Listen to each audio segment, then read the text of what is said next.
hell is other people. This phrase by Sartre is repeated endlessly, but rarely understood in its full depth. It doesn't just speak of difficult relationships, it exposes something much more subtle and corrosive, the prison of the other's gaze. And for the woman who chooses to live alone, without a man, that gaze becomes a silent courtroom. With every silence, every veiled question, every well-meaning comment, she is judged, as if it were necessary to justify a life that refuses to follow the script. But here's a provocation. What if living alone isn't absence, but presence? Not a lack of love, but a declaration of self-love. Not a mistake, but a radical choice for freedom. This video isn't about self-help, it's about self-encounter. We're not here to convince you of anything. We're here to open a wound, an existential wound you may have felt, but never knew how to name. Are you ready to accept that there is no manual for life? That no one is coming to rescue you from yourself?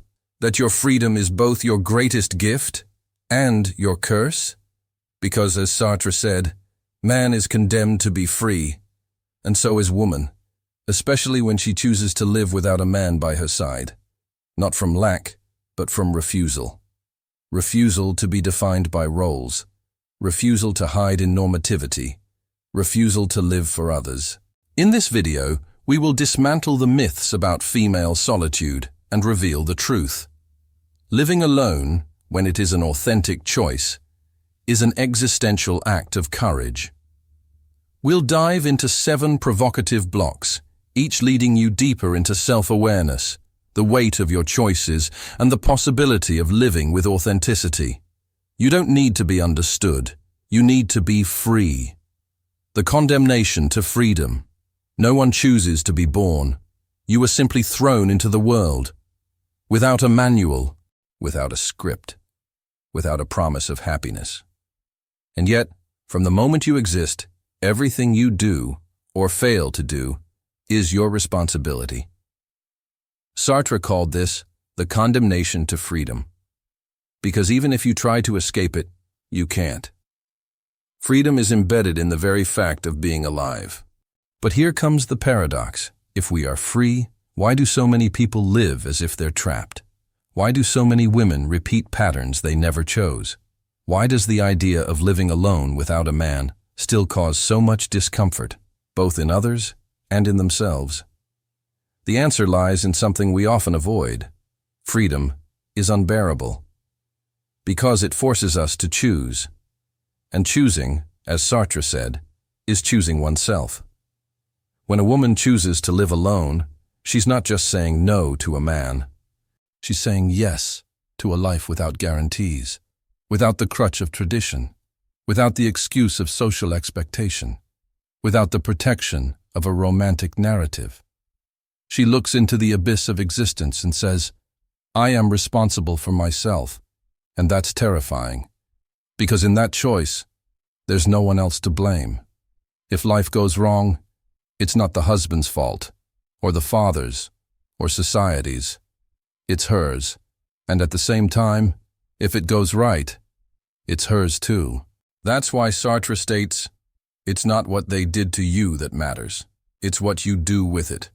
You may have been taught from a young age that your mission was to find someone. But now, as an adult, lucid, you can refuse that destiny as the only one. You can create your own. Let's imagine 3 variations of that choice. Carla, 42, never married. She's heard it all.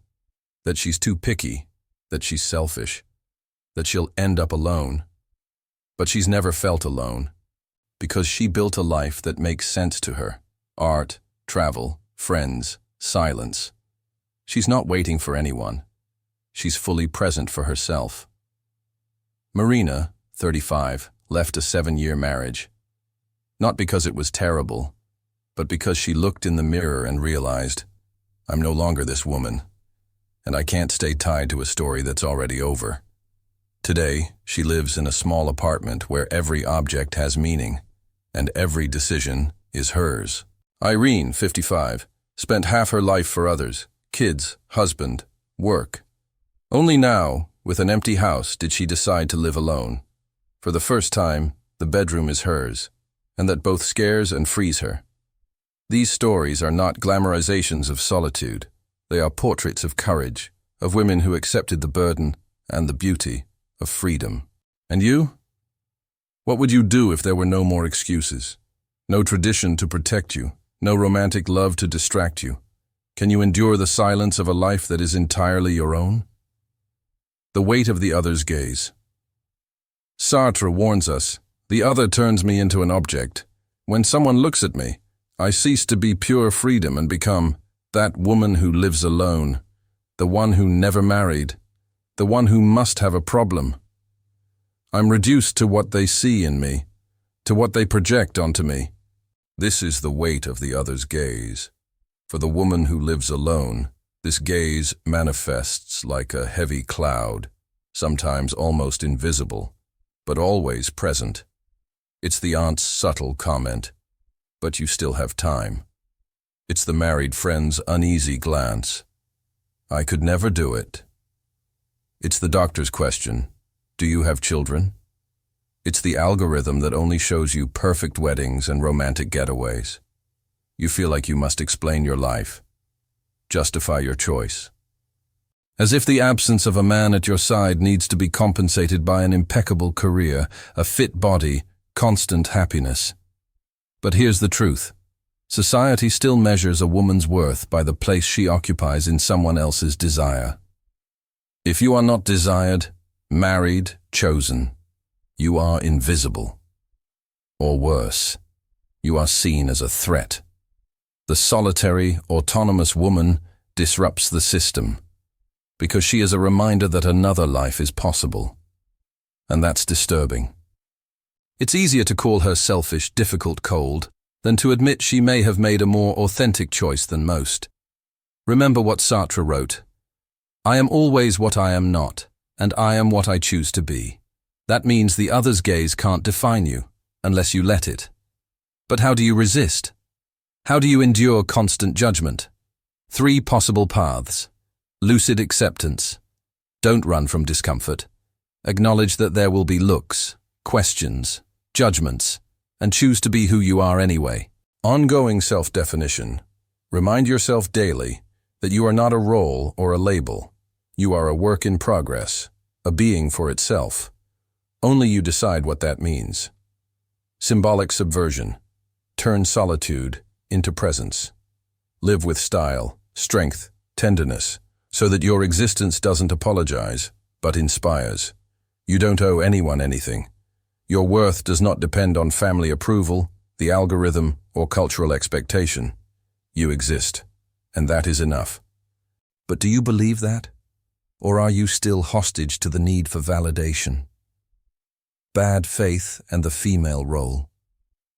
Imagine an actress who believes she truly is the character she's playing. She cries on stage, gets emotional, loves, suffers, but deep down knows it's fiction. Now imagine she leaves the stage and continues to believe she is that character. Lives to please an invisible audience. That's bad faith. According to Sartre, bad faith is the lie we tell ourselves to escape the anxiety of freedom. It's saying, "I had no choice," when in truth, we chose to conform to the expected role. And among all social roles, few are more full of traps than that of a woman. From an early age, women are taught to be likable, desirable, gentle.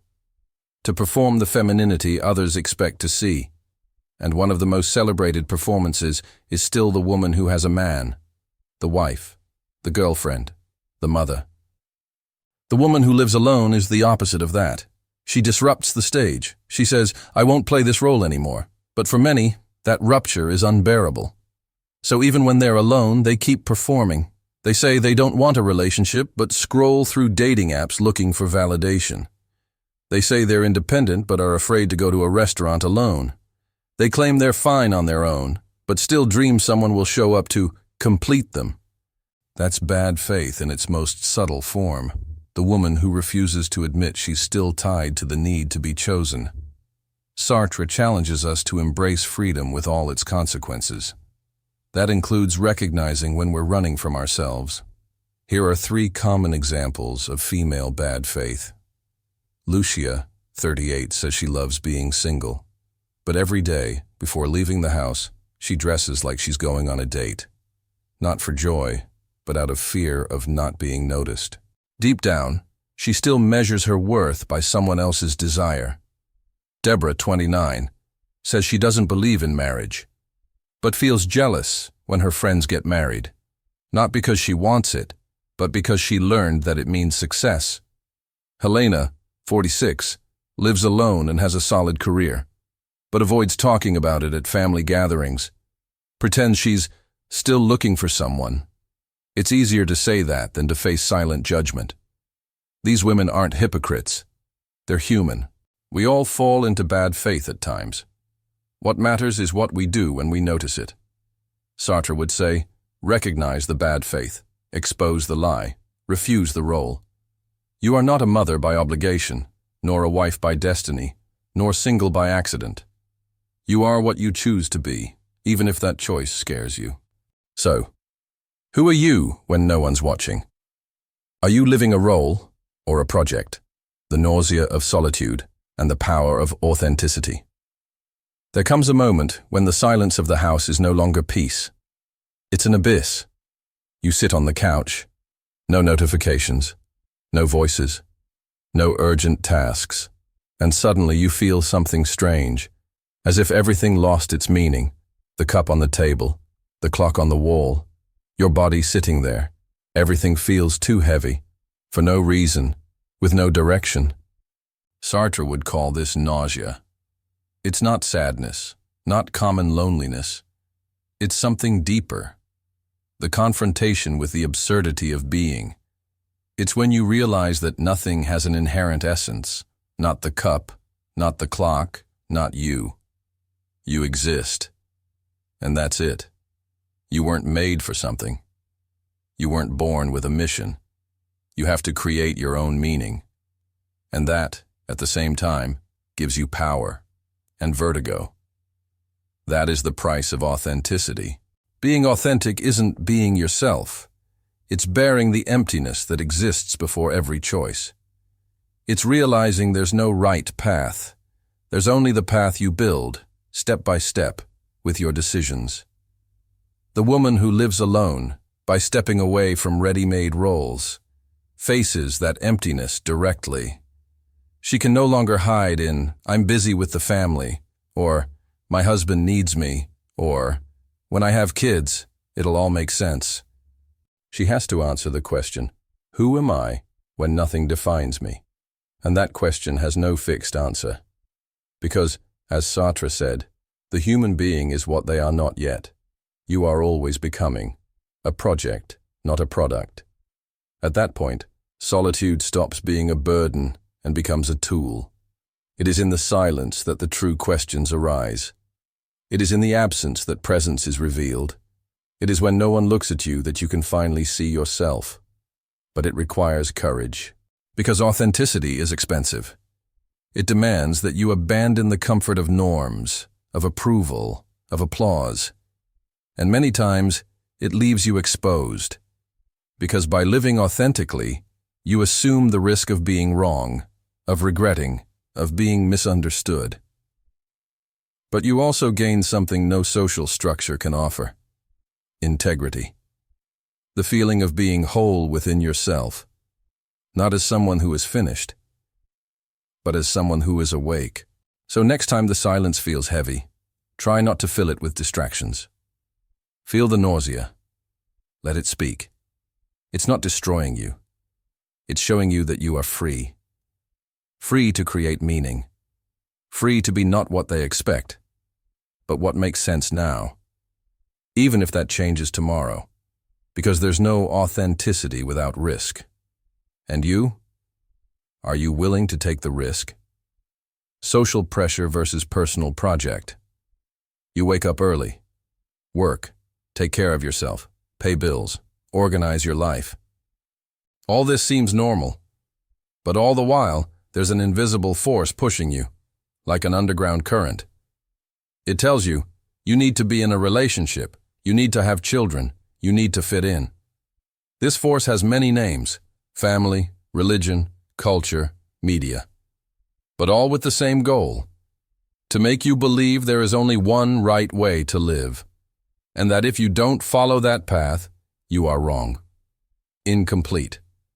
This is social pressure. It doesn't scream, it whispers.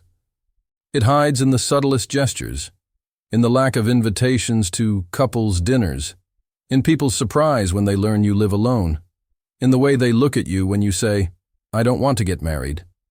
Social pressure, as Sartre would say, is a constant attempt to get the other to give up their freedom. Because a woman who decides for herself threatens the structure. She shows that it's possible to live off-script, and that bothers. But there is a way out. An existential antidote. It's called project. A project for Sartre is what you choose as the horizon of your life. It is the direction you give to your being. It doesn't come from the outside. It comes from within. It is not a role. It is a continuous construction. A project doesn't deny the world. It transcends it. It transforms the situation, being a woman, being alone, living in a normative world, into a starting point, not a limitation. And here is the key. You don't need to fight social pressure directly. You need to strengthen your project. When you're clear about who you want to be, the external voices lose power. Because you no longer live for applause. You live for coherence. And coherence with your project is more powerful than any approval. How to begin? Not with ready-made answers, but with questions.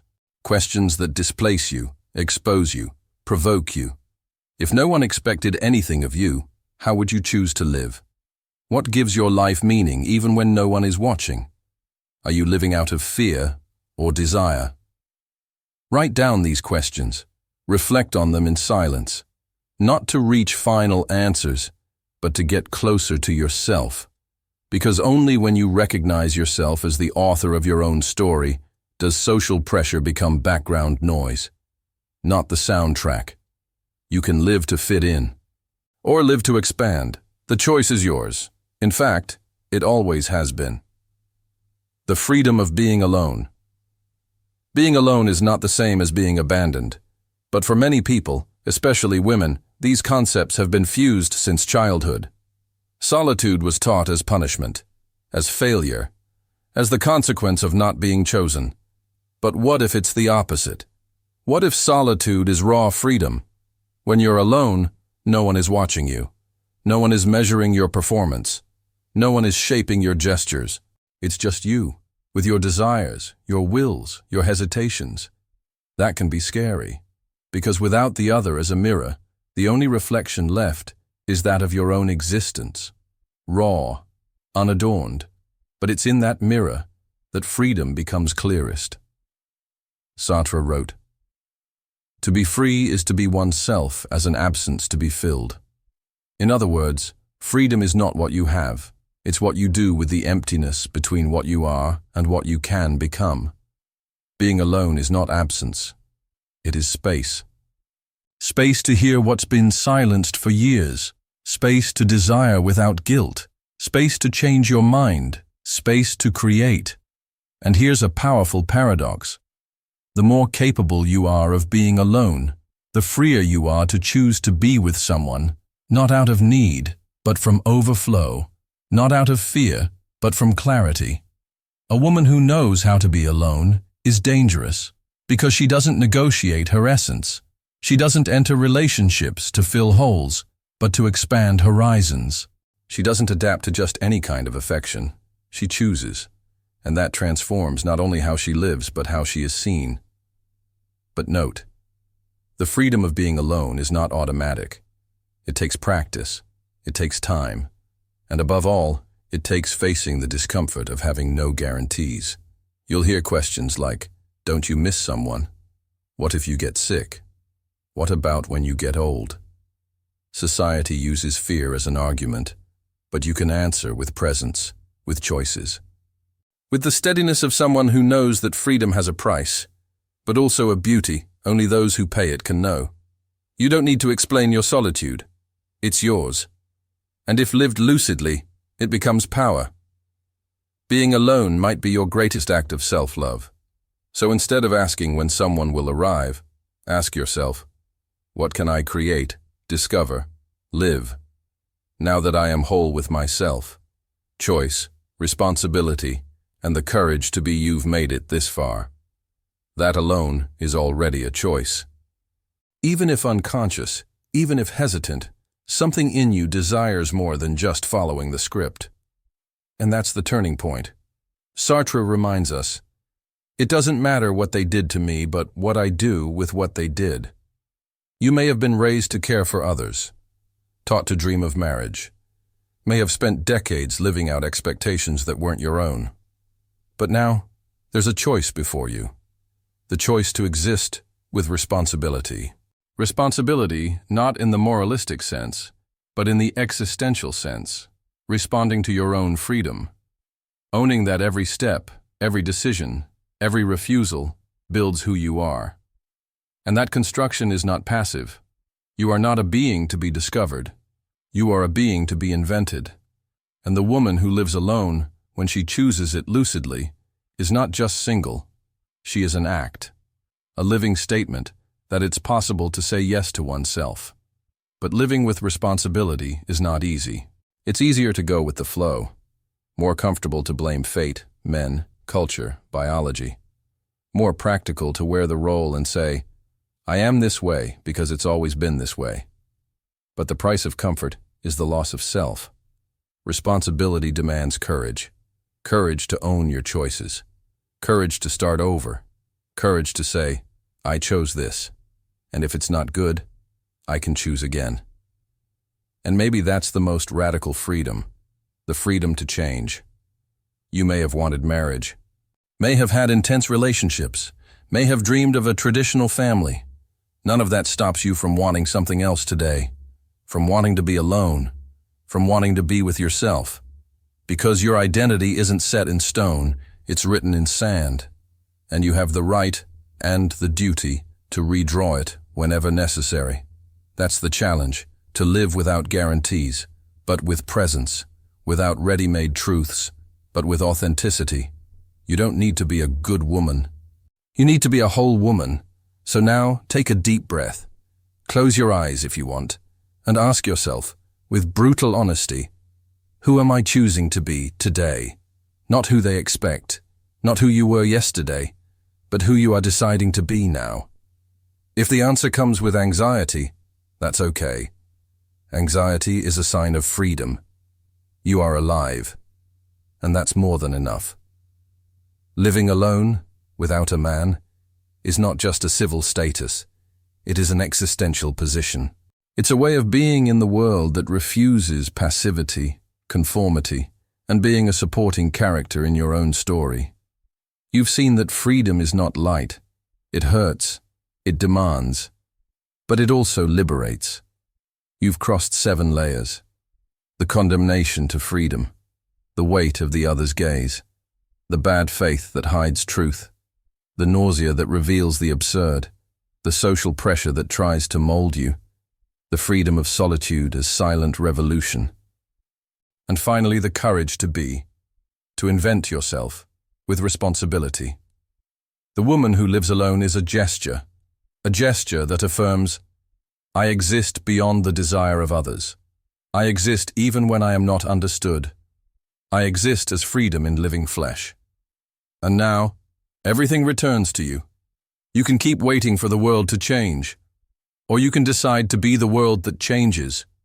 You can keep looking for where you fit, or you can build, with patience and courage, the space where you expand. Because in the end, it's not about being with someone or not. It's about being whole, about recognizing yourself as the author of every step, about not settling for a small life out of fear of the greatness of being free. So here's my invitation. From today on, choose. Choose with awareness. Choose with responsibility. Choose with love. Choose who you want to be today, and live as if that choice defines the world.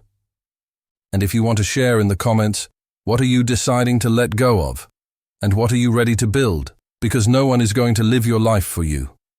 And that's not a burden, it's a privilege.